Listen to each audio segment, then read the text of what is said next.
Well, good afternoon, everybody. Mathman here. Holed up in our house, uh, hoping to stave off coronavirus. It's certainly a once-in-a-lifetime experience.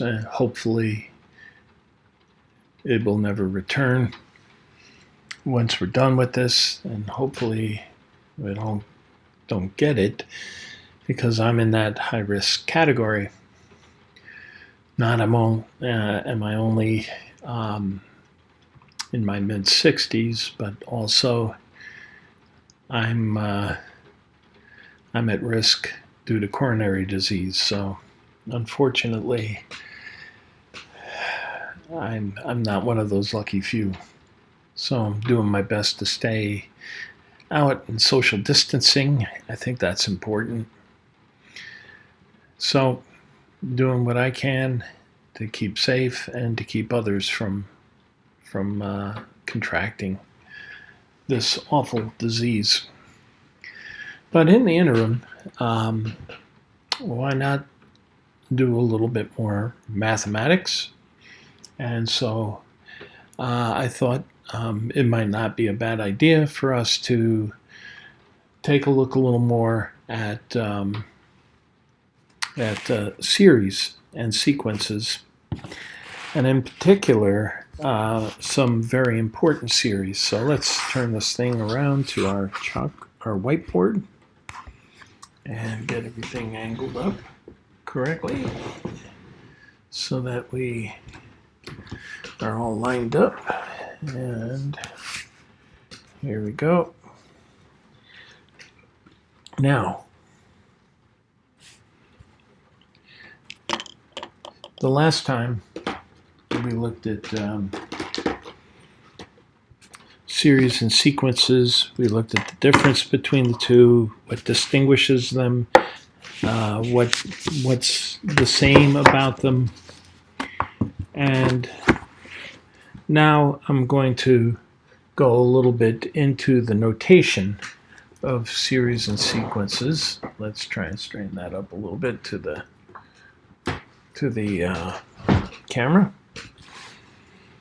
And so, why don't we look at a few important sequences, or series, I'm sorry. These are infinite series.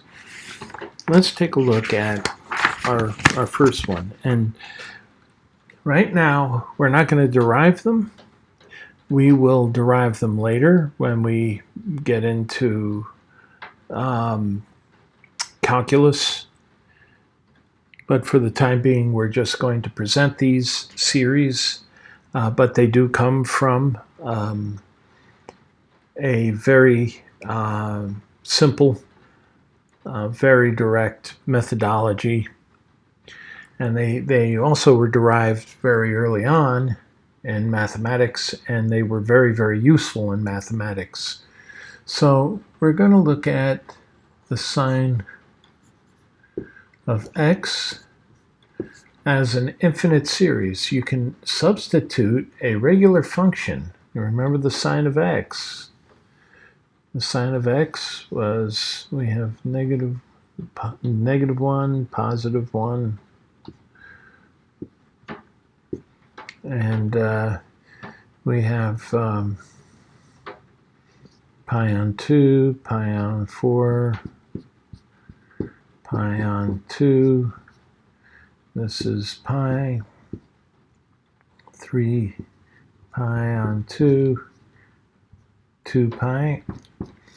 And we start out at 0. We at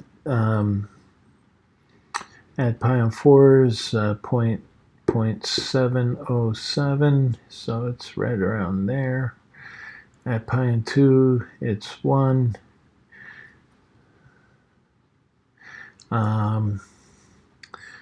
At pi, it's 4. Let's see. We have an interim in here. Let's redo these. This is 1 pi on 4, 2 pi, 3 pi on 4, pi and 3 pi on 2 and 2 pi. And that is back there. This is 0. And down -1. And so it looks a little like this. I didn't get the points quite correct, but anyway, you get the idea. A sine function we've done a couple of times, like that, and a cosine is like this, where it starts at 1 and ends at 1. So they're out of phase by 90 degrees. We talked about that when we talked about trigonometric functions. But they can also be represented as a series, an infinite series.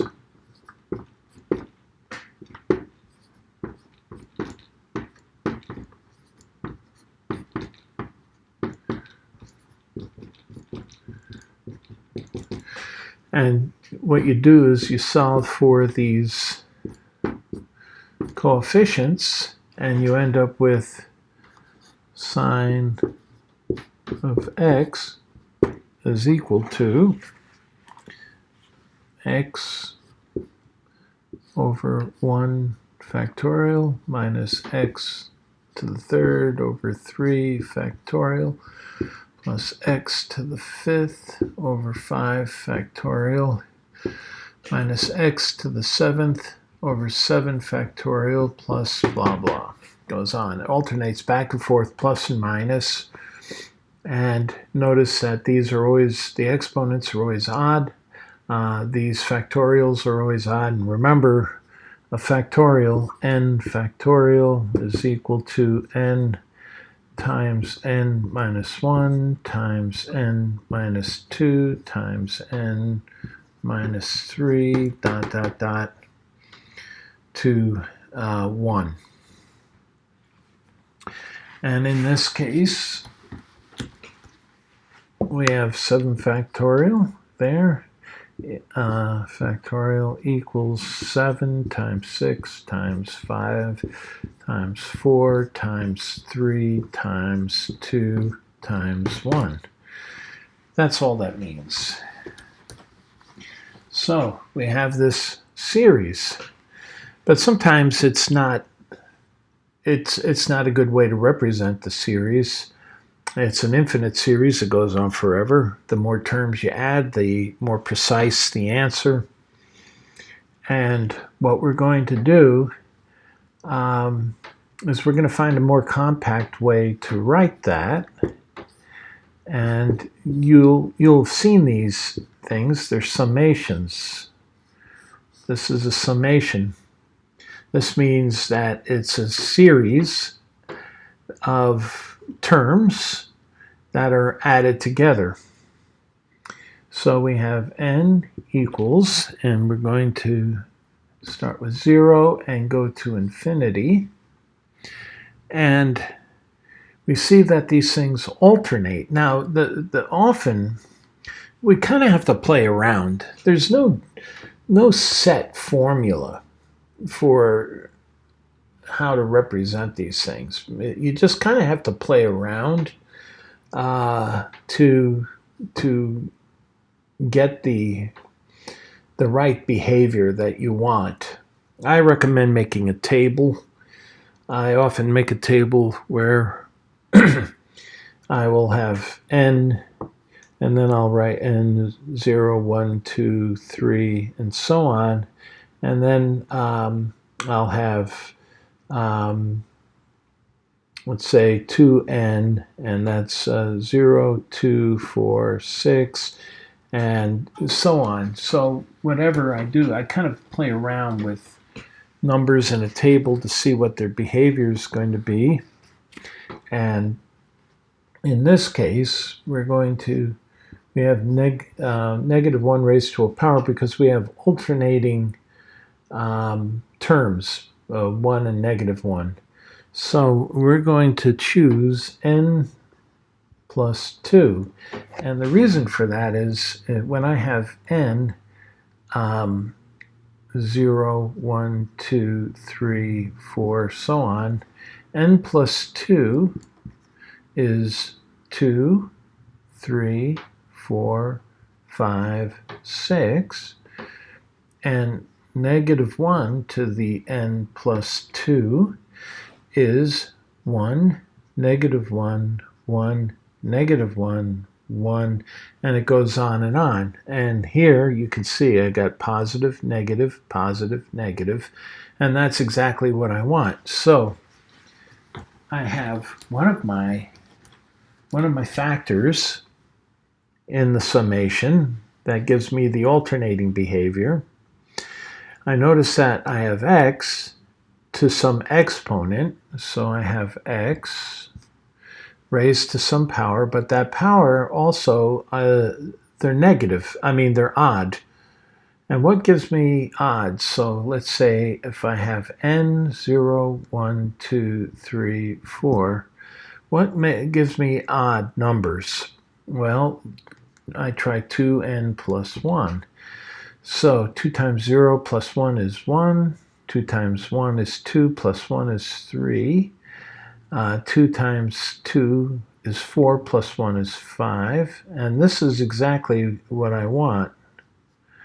That's 6 plus 1 is 7. This one's 9.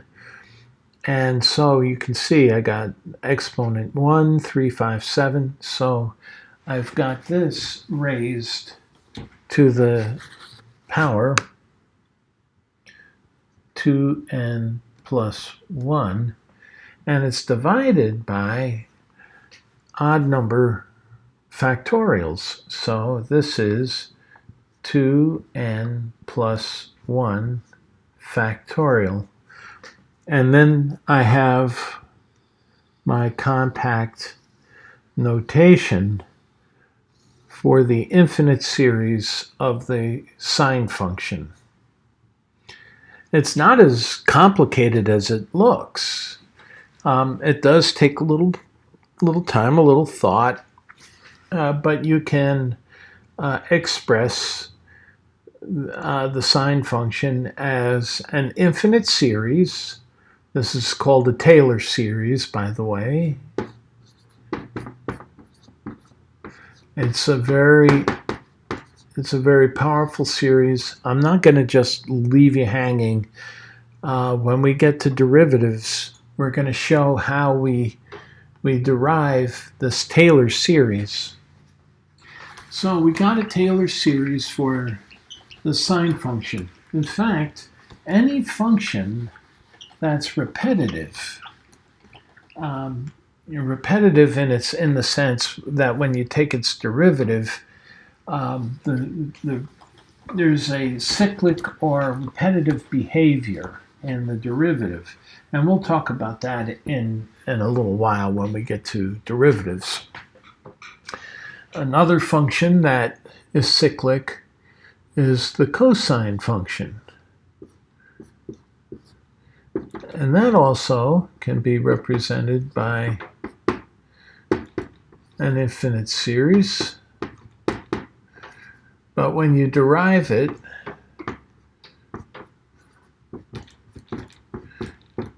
it yields a slightly different series, a slightly different Taylor series. And so when we look at the cosine function, there we go, I have it right there. We're going to end up with a function like this. The cosine of x is equal to 1 minus x squared over 2 factorial plus x to the 4th over 4 factorial plus, no, it's alternating, minus x to the 6 over 6 factorial plus x to the 8th to the 8th factorial, and it goes on infinitely. Well, we can represent this in the same way in a compact form, cosine of x, as a summation.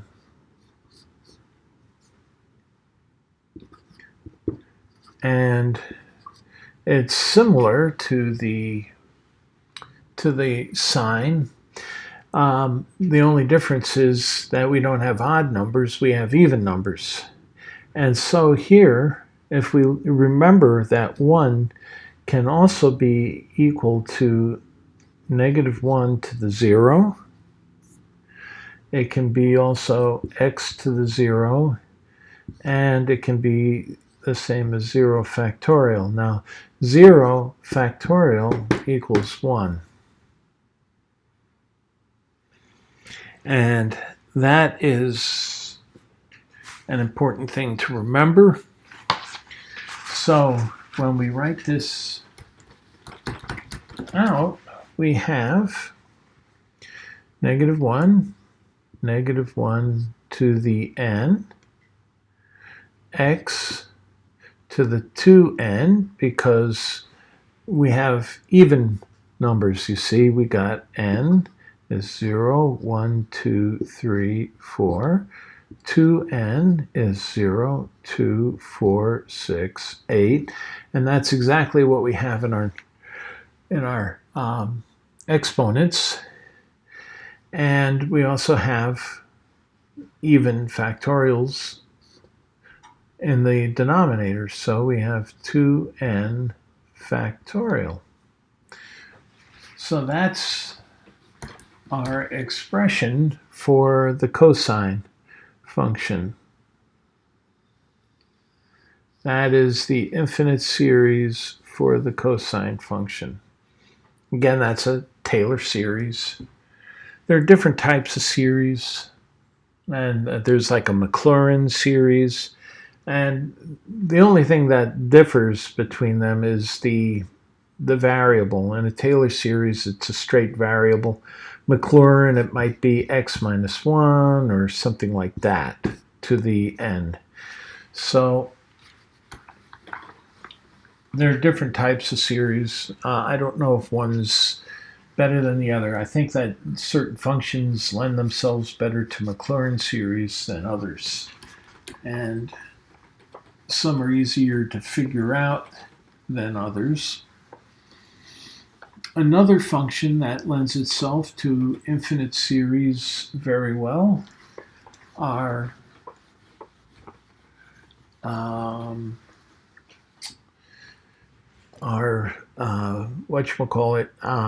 exponents. E to the x can be represented as a Taylor series.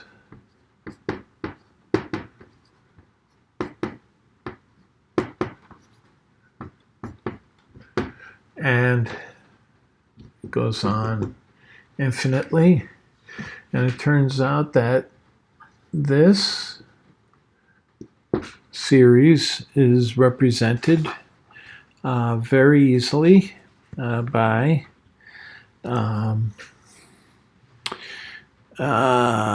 here we go. 1 plus, these are always positive, x over 1 factorial plus x squared over 2 factorial plus x to the 3rd, 3 factorial plus x to the 4th, 4th factorial, x to the 5th, 5th factorial. And you can see how this differs from the sine and the cosine function because there's no alternating there. There's also every exponent is represented. And so this can be represented in summation form. I don't that wasn't very nice. Let's see. I'm not very good at this. I'm sorry. There we go. That's a better sigma. N equals 0 to infinity. Now, this is x to the n to the n factorial. And we don't even have a negative 1 to the n because everything is positive. And you can see that when we have n is 0, there's x to the 0 over n factorial, or 0 factorial, so that is 1. When n is 1, we have plus x over 1 factorial. When n is 2, we have x squared over 2 factorial plus. So you see that we've duplicated this series, this infinite series. And again, the more terms you add to the infinite series, the more accurate your answer is. What's nice about something like cosine of x is, what is this? Expressing it in a series. Where was my cosine of x? There we go. We have 1 minus x squared over 2 factorial. We can truncate a series.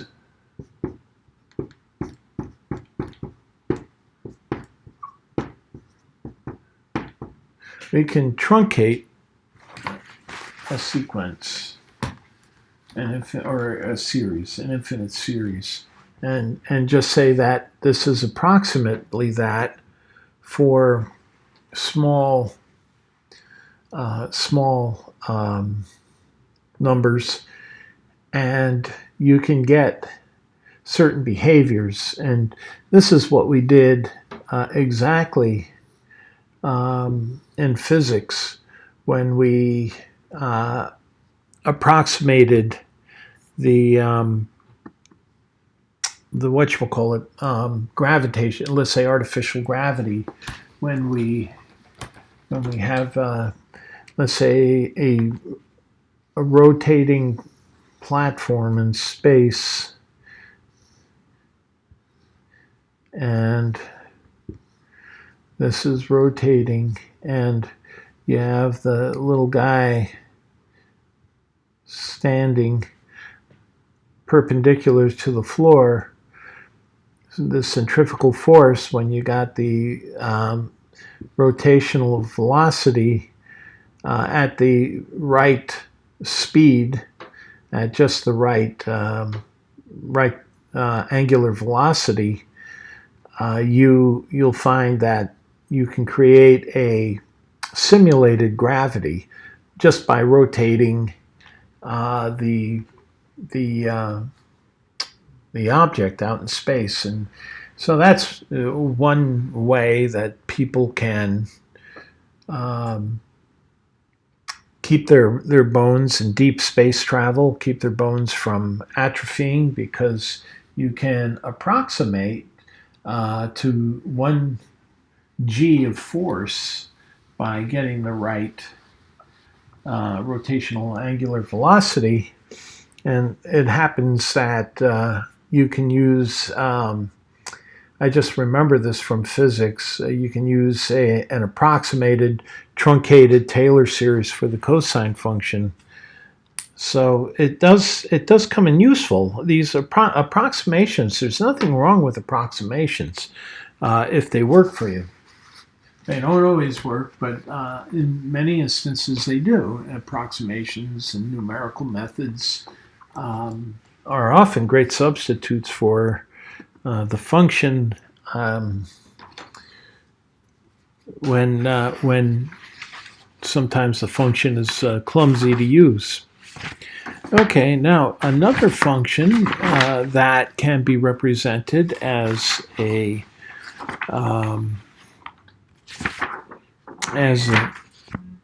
whatchamacallit, infinite series is the e to the negative x. We did e to the x, e to the negative x, a0 plus a1x plus a2x squared plus a3x to the third plus a fourth x to the fourth infinitely. And this one, however, does alternate negative x. So this one is equal to 1 minus x over 1 factorial plus x squared 2 factorial minus x to the third 3 factorial plus x to the fourth factorial minus x to the fifth 5 factorial plus, we're getting texts like crazy. Okay, so that's a series for an infinite series for e to the negative x. And in this case, we have a little different. We have a little different situation because we have alternating terms, positive and negative. So we have -1 to the n, and that is when n is 0, we got 1. When n is 1, we have -1. When n is 2, we have 1. And when n is 3, we have -1. When we have 4, we have, so it goes on back and forth like that forever. That's why sometimes working with tables is useful to help you understand the behavior of the function. We also have x to the n because we have, x to the 0, x to the 1, x to the 2, x to the 3, and so on. And the same with the denominator. That's n factorial. And so this is our compacted notation for the series e to the minus x. Now we get into some other functions that we haven't talked about, and these are what they call the hyperbolic functions. And these are functions that have similar behavior, similar characteristics to the trigonometric functions. And so they call this sometimes they say sinh or sin h, sin x. And that all that is e to the x minus e to the minus x over 2. And then we have cosh x is equal to e to the x plus e to the minus x over 2. And then we have the tan x, hyperbolic tan. That's what the h is for, is the hyperbolic. And that's the sine x over cosh x, just like the trigonometric tan function. Tangent is equal to cosine or sine over the cosine.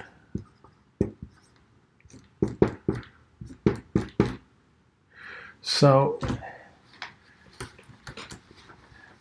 they're defined in the similar ways to the trigonometric functions, and this would be that divided by that. So this is e to the x minus e to the minus x over, the 2's cancel, and you got e to the x plus e to the minus x, and the secant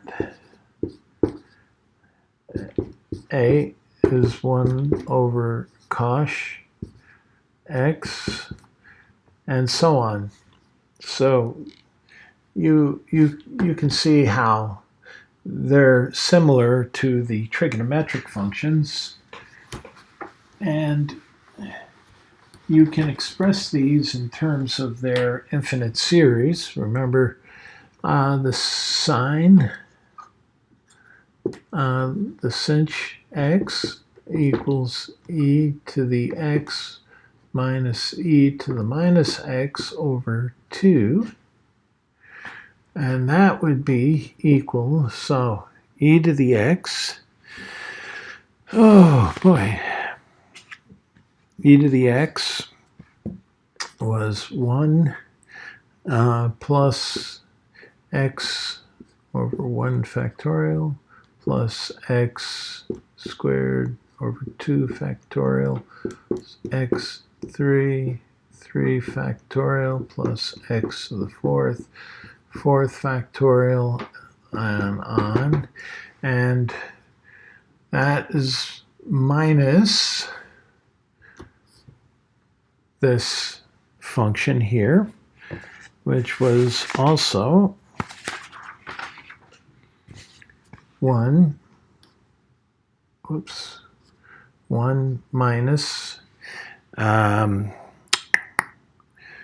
x factorial, 1 factorial plus x squared over 2 factorial minus x to the 3 factorial plus x to the fourth 4 factorial, and on.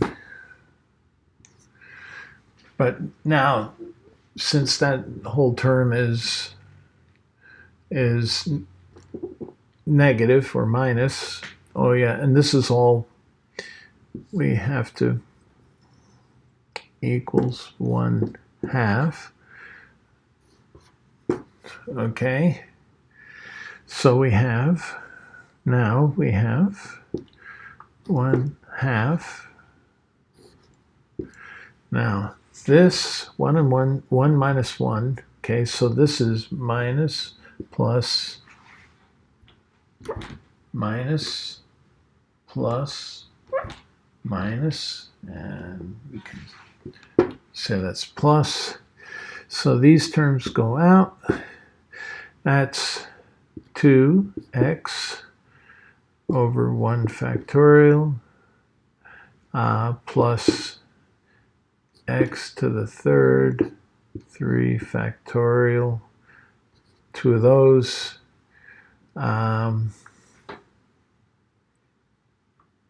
plus this would be x to the fifth 5 factorial 2, and then all those 2's go out, so we have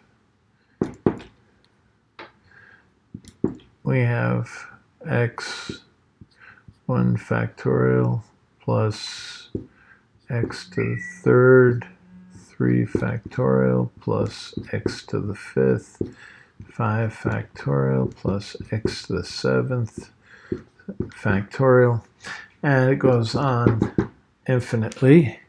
And you can see that that is similar to our sine function in a way. Sine x, remember the sine x? Sine x was the sine x was x over 1 factorial minus x to the 3 factorial plus x to the 5th, 5 factorial minus x to the 7th. This one, the only difference is that they alternate. So this is sinh x, and that's sine x. So by combining the infinite series, and then we can come down with compact forms, we can actually express functions. If we had, let's say, the series of the cosine function, we can actually express the sine of x in terms of e to the x, because that's really what this is a function of e to the x. So there are ways of playing around with these things to get, that's how Euler's formula, the Euler identity, what is that, e to the minus ix equals 1, or e to the minus ix minus 1 equals 0. That's how you work. You work with these series, these infinite series, to derive this function. You also can work the infinite series to get the Euler function, I think e to the ix. I think what it was, e to the minus I minus 1 equals 0. That's the Euler identity. Euler identity. And you work with those sines and cosines where you get e to the ix equals cos x minus I sine x. You use those series, and then when you plug in 0 for x, you got e to the or let's say what is it, e to the I pi, yep, I pi. Okay, and that's equal to pi is minus 1, and that is minus I sine pi, which is 0. So that's the Euler function, and you use this term to derive the Euler identity. So you get the idea. You can play around with these things yourself to get these things. They're not hard to derive. In fact, actually, I did a video on the derivation of the Euler identity. So you can refer to that video if you want it done explicitly, and you can see how it was done. And basically, I do the derivatives to actually derive the infinite series. We didn't look at those series just yet, and we will when we go to calculus. We will take a look at how those derivatives are taken and how you can derive these really neat series. But for the time being, I just wanted to emphasize that different functions, certain periodic or cyclic functions, can be expressed in terms of an infinite series, and that you can use these infinite series to derive some very interesting results like the Euler identity. And you can play around with creating the compact form for the series by working out using tables to work out the behavior of certain functions and get the properties and the characteristics that you want for your series, and you can work it out. There are some functions whose series are much more difficult to derive directly, and so I don't think that in every case a function can be derived in or expressed in an infinite series. But some, even polynomials, can be expressed as an infinite series. There was an example that I had given in the first series and sequences video. Now, a little later in this video, I'm going to show you the behavior of the Cauchy functions and how they compare to the hyperbolic functions, and how they compare to the trigonometric functions and the way they plot. I just bought a special software, the screen capture software, where we can take a look at these things in Excel. So I will prepare and capture on video how these things plot in Excel, and that way we have a little bit more flexibility than just using this whiteboard, especially when my artistic ability isn't so great. One thing that we do want to take a look at a little bit, or at least in an introduction, is the idea of a limit. And a limit is the characteristic of, let's say, the behavior of a polynomial or a function under extreme conditions. And when I say extreme, well, let's say we'll take the function f of x equals 1 over x. So what does that look like? Well, if we plot that function, we got x and we got y, and we have 1, 2, 3, 4, 5. 1, 2, 3, 4, 5. 1 over x. Okay, let's make a table. X is 1, 2, 3, 4, 5, and 1 over x is going to be 1, 1/2, 1/3, 1/4, 1/5. Okay, so we're going to start from 1, and we're going to have 1/2, we're going to have 1/4, and so on. So when x is 1, 1 over x is there. When we have x is 2, we have a point right there. When x is 3, we have 0.33. When x is 4, it's 0.25 and 0.2, and so on. And we have a function that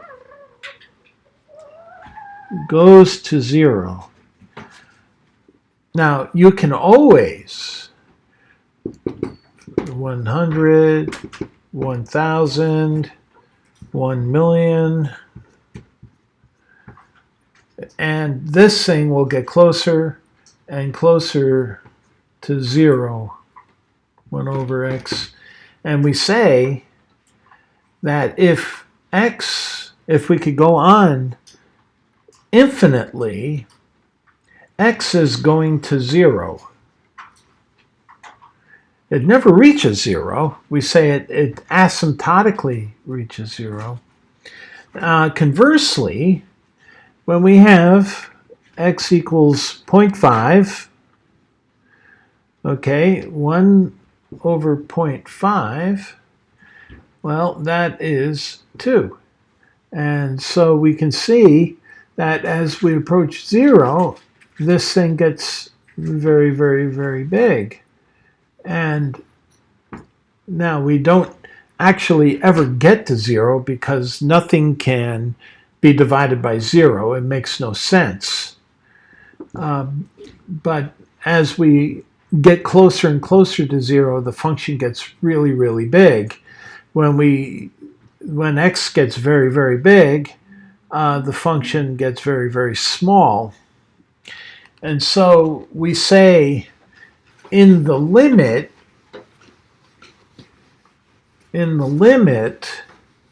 that x, and we say, and this is actually terminology, we say in the limit as x goes to infinity of 1 over x, we say that it goes to 0. Or at infinity it is 0. But in reality, you never do get to infinity. Nobody ever gets to infinity. You can always continue to count. So you're just always approaching the 0. But if you did get, hypothetically, to infinity, you would end up with the value 0 for this function.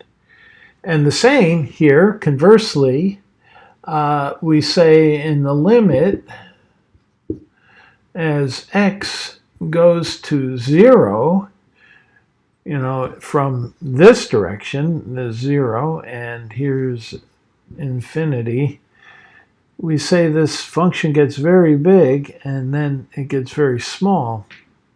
So in the limit as x approaches 0 in this direction from the right hand to the left of 1 over x, we say it becomes infinite. So this is a classic example of what we talk about, the behaviors of certain functions when their limits, when we talk about their extreme conditions. We take a look at what they do when numbers get very, very big or when numbers get very, very small. Now, of course, there are different manners in which infinity can be considered. Infinity is not a number.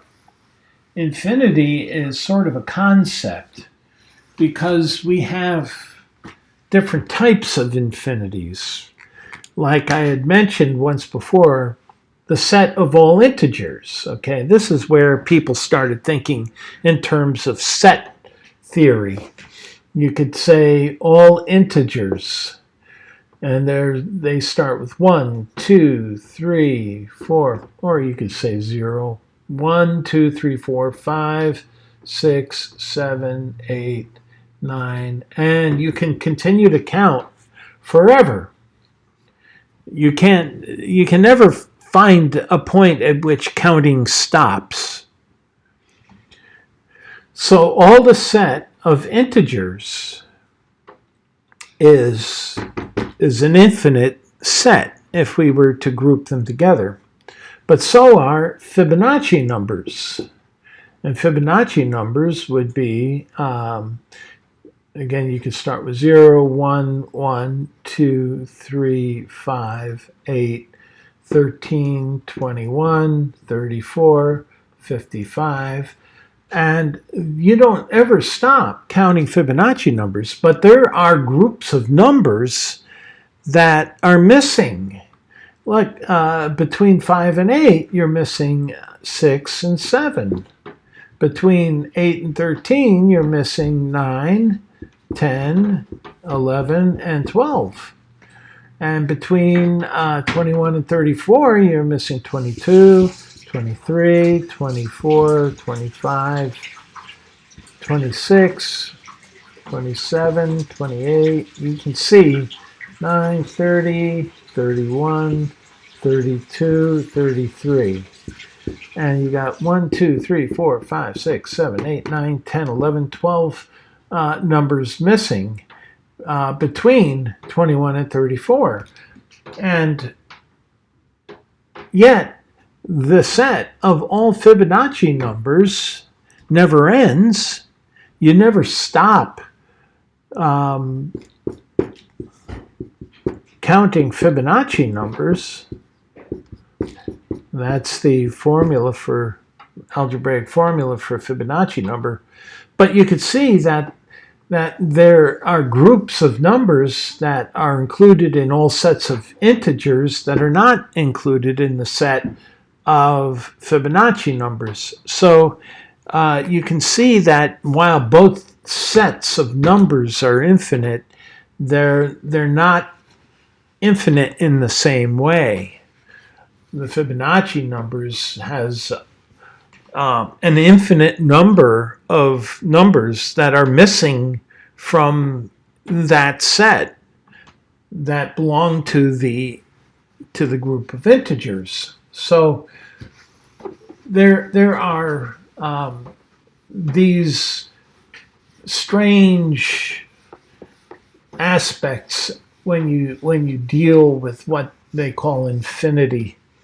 So infinity isn't itself a number, and you can't treat it as a number, but it is a useful concept in understanding the characteristic of a function.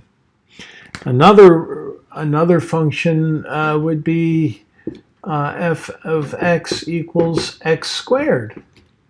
Okay, so what is the behavior of that function? Well, you got minus 3, minus 2, minus 1, 0, 1, 2, 3. 1, 2, 3.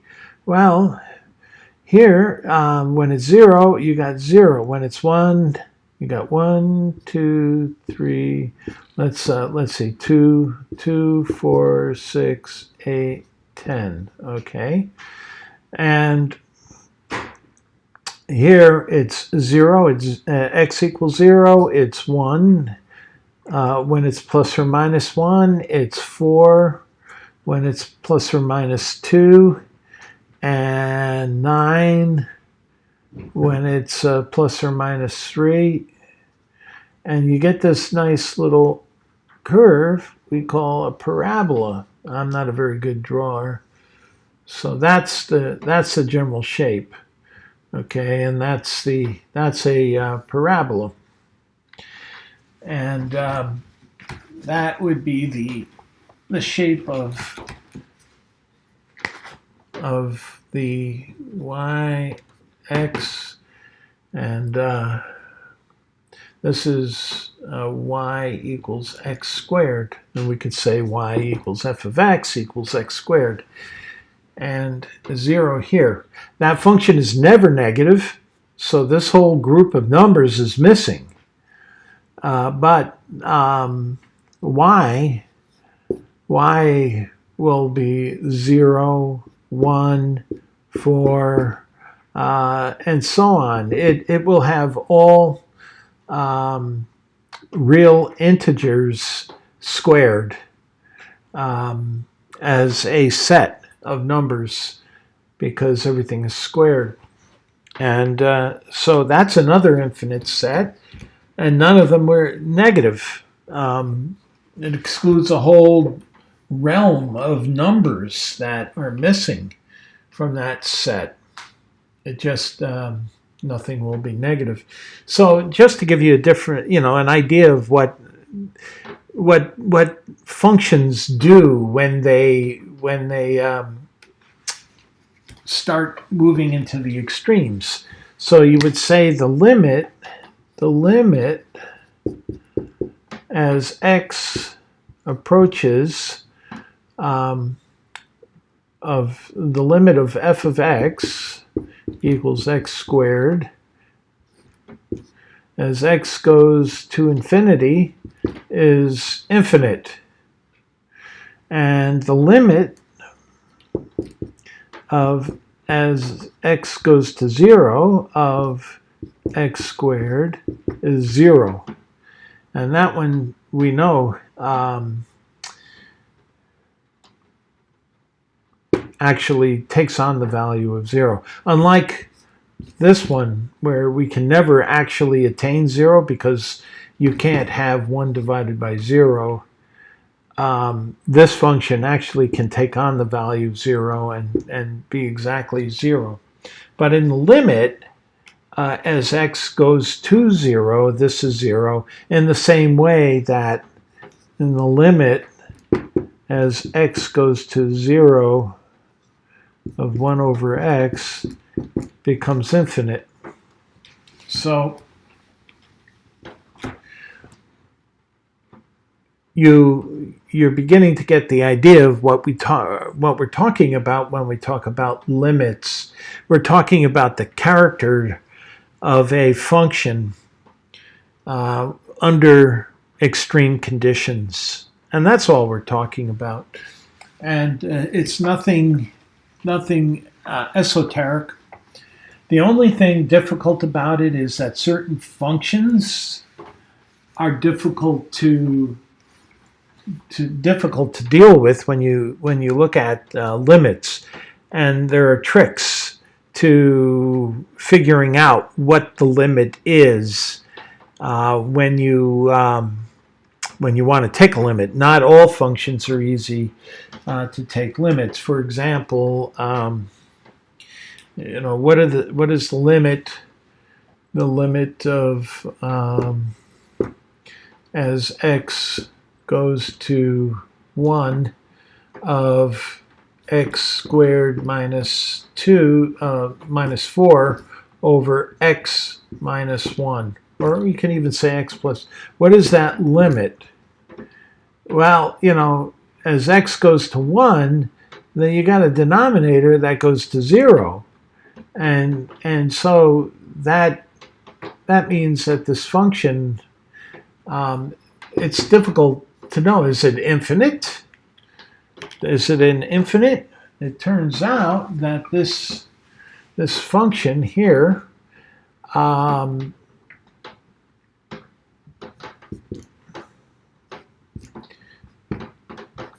its limit is a 2. So you don't know how I did that. That looked like magic. But I'll explain to you. There's something called L'Hopital's rule that allowed me to do that limit. But without really messing around with this function, we would think, oh well, this could be infinite. But actually, the limit isn't infinite. Even though the value cannot take on 1, the limit the function actually takes on is 2. So we'll get into that kind of stuff a little bit more detail. That's the only difficulty in doing limits. There are sometimes functions that are difficult to figure out the actual limit, but it's really the simple thing about it is that it's what is the behavior of this function as we approach some kind of extreme. In this case, the extreme is what happens when you make this denominator 0. That's an extremity. So we can deal with those things. Now I'm going to show you some behavior of the Cauchy functions by using the screen capture I've got. So I'm going to prepare an Excel sheet, and we're going to take a look at some of the graphs of some of these hyperbolic functions that we were looking at. And also, I want to show you the results of the sine function and how close a series behaves when you use a series as a substitute for a trigonometric function. So we're going to look and compare the sine of x and a series that represents the sine of x, and show how close the actual results get. So you have a feel for that. So we'll do that, and I'll tack that on as an appendage to this video. Okay, so this is the first time I'm using my screen capture tool, and I'm using it in conjunction with my Excel. Now, I did that because it makes it easier for me to present graphics. And here in this slide, I wanted to show you the comparison of the cosine function. We're on the x-axis. We see that we're in radians. I went by eighths. I divided by eighths so that we had a number of points here to plot along. It makes the line smoother the greater the number of points. Unfortunately, I kind of jammed up the x-axis a little bit, so it makes it a little bit harder to read. But yeah, we go all the way to 16/8. This is actually wrong. I am going to have to change that in order to be correct. That's 16/8. 16 times pi eighths is 2 pi. So 2 pi is a full cycle. So we go from 0, and at 0, cosine of 0 is 1, and cosine of 2 pi is 1. And we have cosine of pi, which is -1. Okay, so that would be at 8 pi divided by 8. So that's where we are on the x-axis here, which is the radian axis. Our amplitude is 1. If we had multiplied cosine by some number greater than 1, the amplitude of the wave would be larger. I only put one cycle here, and I showed the cosine. Now, if this happened to be the sine function, the sine would, we could actually put sine of x. Whoops, it didn't write. Sine. Oh, I wonder why.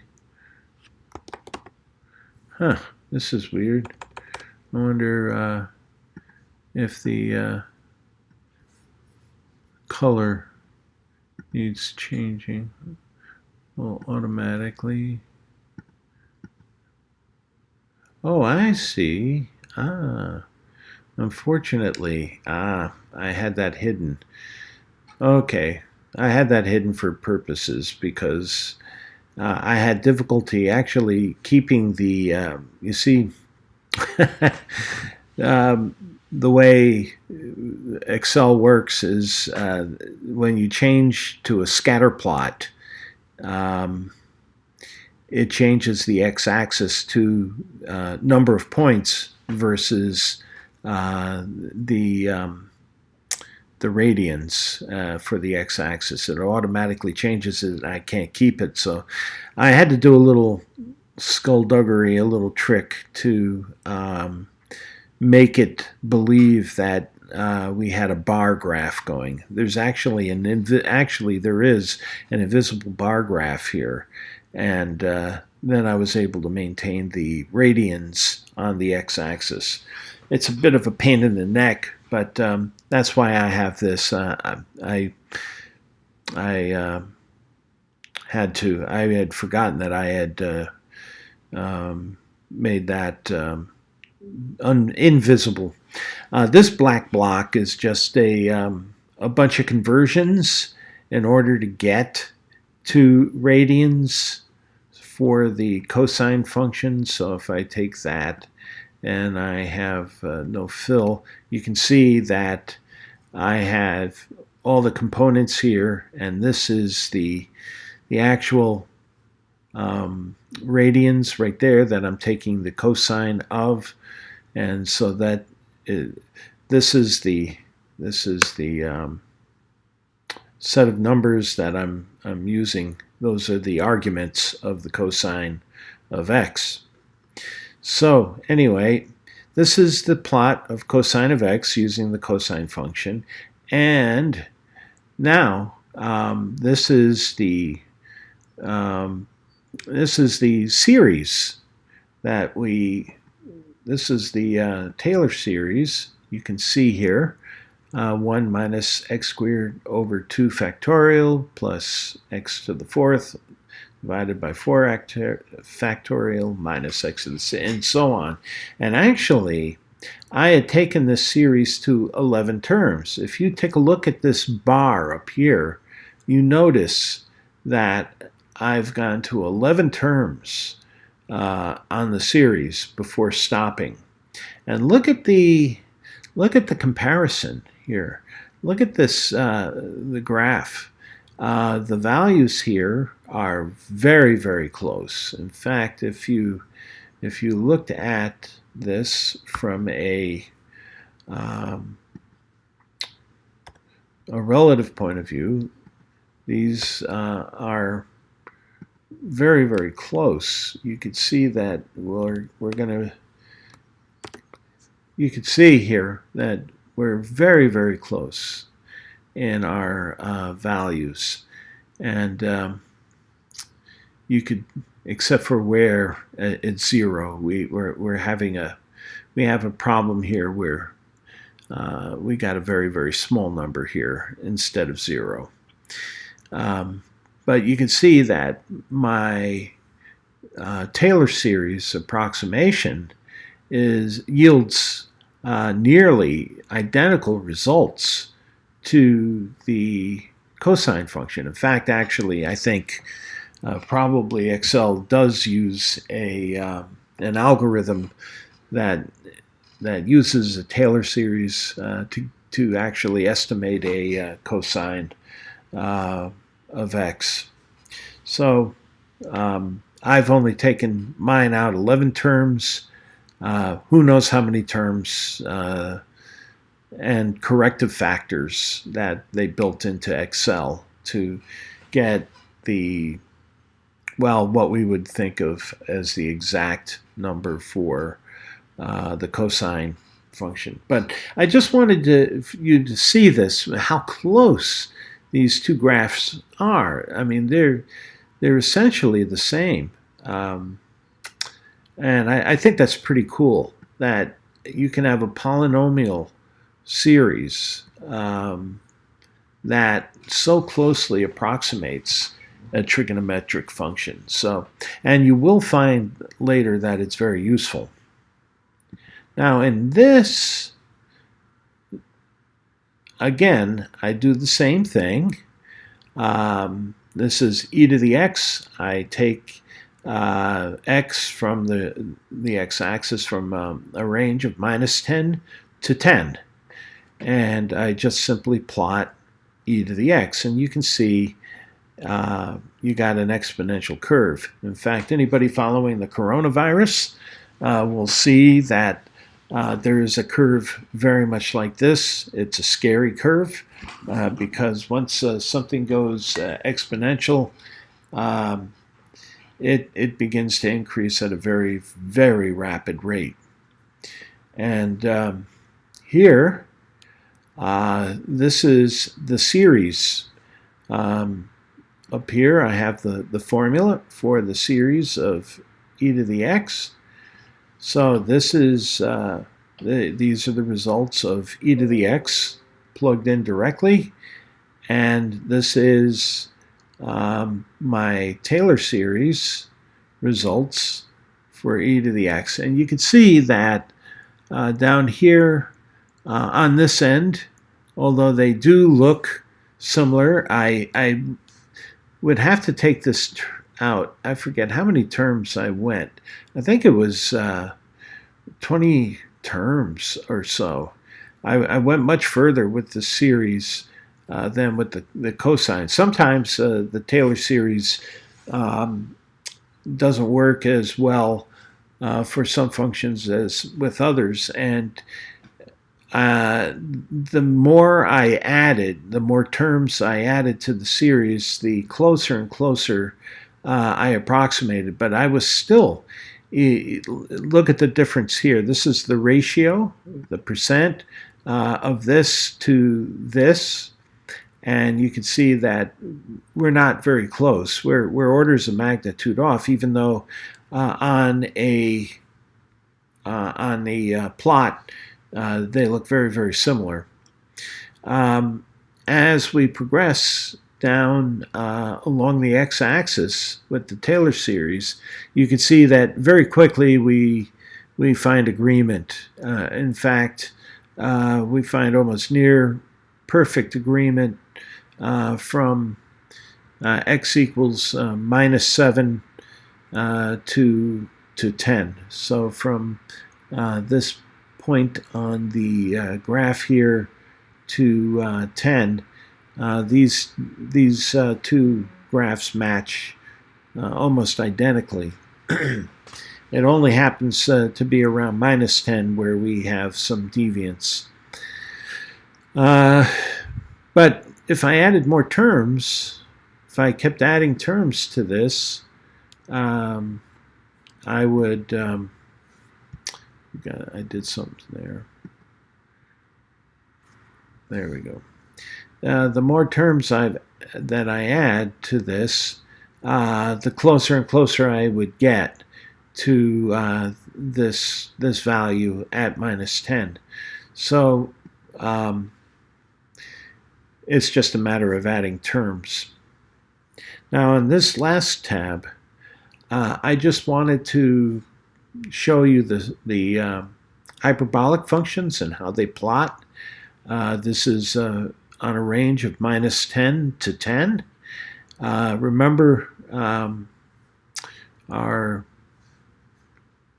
hyperbolic functions are, well, I'm going to see if I can find a text and text box. We have e raised to the x minus e raised to the minus x,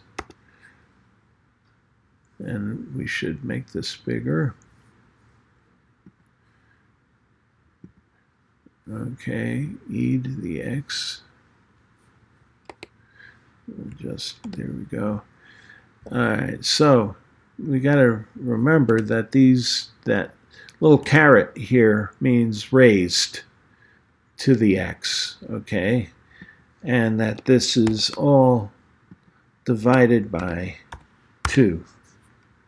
And the cosh is the same thing except with the plus sign.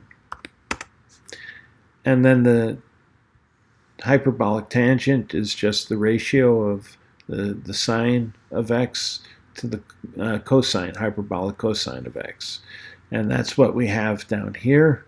This is the hyperbolic tangent. It just happens to be sort of rotated, basically. It's this plot rotated about 90 degrees on the around the x-axis. So I just wanted to show you how the hyperbolic functions plot, and they do plot differently from the actual trigonometric functions. So I just wanted to let you guys see that, and I have to be running. So I wish you all well.